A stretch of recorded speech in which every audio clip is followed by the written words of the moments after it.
so now to ride this thing. As I mentioned before, the Heritage is one of the best handling Harleys. The Heritage is one of the best handling cruisers, not Harleys, because if you throw a Pan America into the situation, the Pan America kind of shits on the Heritage.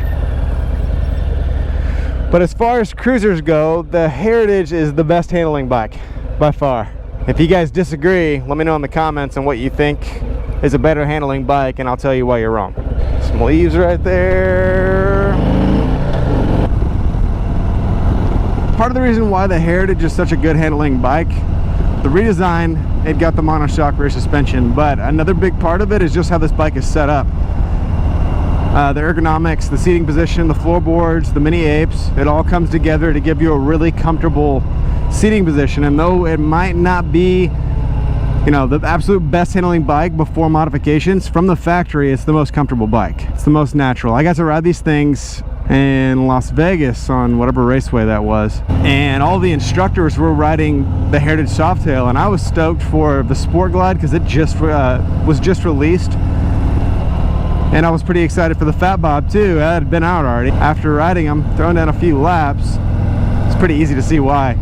It's partly due to the new redesign of the Softail suspension, but also has a lot to do with the seating position, the mini ape hangers, the floorboards. It all just makes you really comfortable when taking corners. It's easy to go fast on this bike. And I know it's not a race bike, but if you want a cruiser that can do it all, the Heritage is definitely one of the bikes you want to check out. It's very flickable, very easy to maneuver. It's very smooth, tons of power. The 107 or the 114. I'm riding the 107 right now, but either motor configuration, more than enough power than you'll need. So the Heritage has been around for quite a while. Like 88, I want to say, is when the Heritage first made its mid-splash. There's a lot of modern upgrades on this motorcycle, but it maintains its classic, like, kind of Heritage look. The big swept down fenders, the spoked wheels, chrome. Now you have an option for chrome. It was just blacked out. It just looks like a classic motorcycle. It's undeniably a Harley Davidson.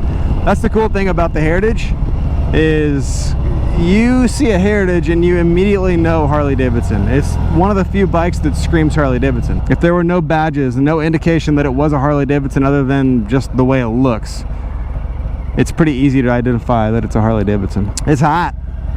We're in Fort Worth, Texas. Well, Bedford, Texas, really. It's about 95 degrees right now. If you've never been to Texas in July or August, then you don't know what I'm talking about. Let's hit the highway on this thing. Let's get up to speed. Keeping it under those braking RPMs. Don't worry, guys, we're at 2,800 RPMs right now. Man, it's a big debate whenever somebody tries to buy a motorcycle and they're back and forth between the 107 and the 114. It's not a big difference, guys. It's extremely comfortable.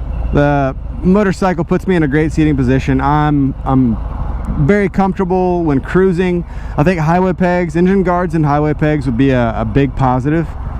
Definitely one of the first upgrades. Although it does have floorboards, I'm 5'11", and after about 30 minutes of riding this thing, I feel a bit cramped. But the bike handles so well. Your boy missed a gear. The bike wanted to hang on a second. Did not want to let second gear go. Oh, cruise control, one of my favorites. Since so many people get pissed off at me for taking my hands off the bars, we don't ride motorcycles to be safe. If you're not taking your hands off the bars, you know, you're not living. I'm gonna whip it through here. I shouldn't be whipping it through here, but I'm gonna whip it through here real quick. And out of the corner. Rips. That was 65. What's up, guys? I'm Chad, and this is the 2021 Heritage Softail from Harley Davidson. It's one of the best all-around motorcycles you can buy from Harley Davidson today. Coming up, we're going to talk about what I like, what I don't like. We're going to demo it, but first, don't forget to like and subscribe to stay up to date with all my new videos. So we're going to jump straight into it and talk about my favorite feature on this new Heritage Softail, and it's not what most of you would think. It's actually the handling and maneuverability on this motorcycle. It's not just the show-off front suspension and the monoshock rear suspension, it's the whole package. The ergonomics, the way the seat's set up, the way the bars are set up, the way the floorboards are set up. This thing is just really comfortable and easy to rip in the corners, right out of the box. I can't explain it any better.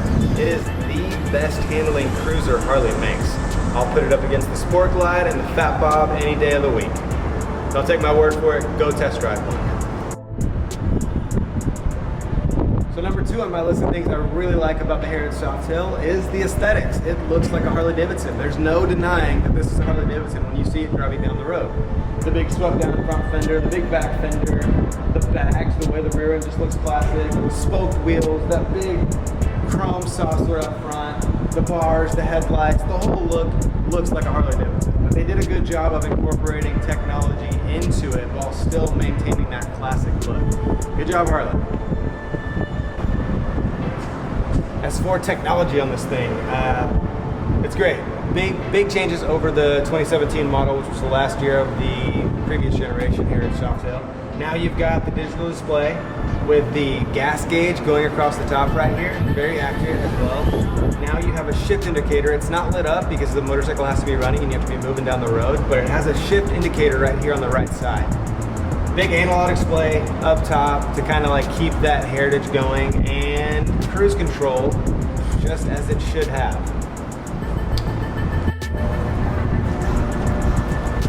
Now you've also got LED lights.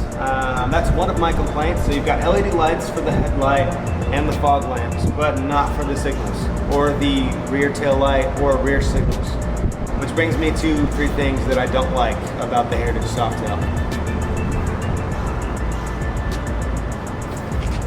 Like I said, LED taillights. It's too easy not to do. It's 2021. Let's make these taillights, signals all the way around LED like the front headlights and fog lights.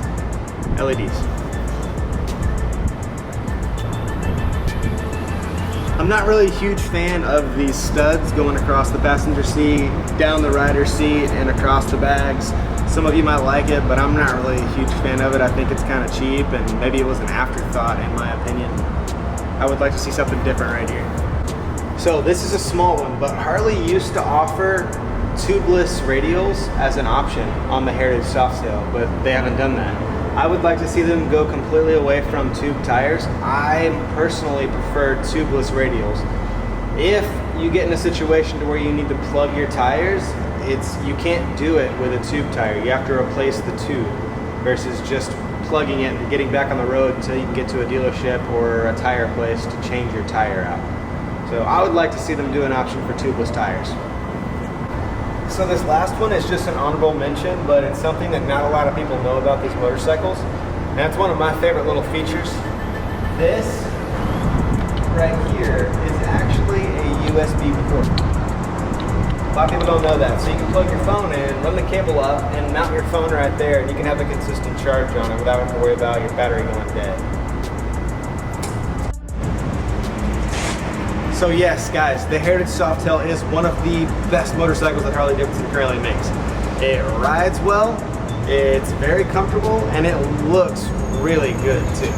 So if you've never ridden one, if you're checking out a Heritage, stop by Texas Harley Davidson in Bedford, take a spin on one, or go to your local dealership and ride one. If you've got questions, reach out to me, send me an email, reach out to me on Instagram, or comment down below and I'll do my best to get back to you. As always, ride safe guys. Don't forget, like the video, subscribe, and we'll see you next time.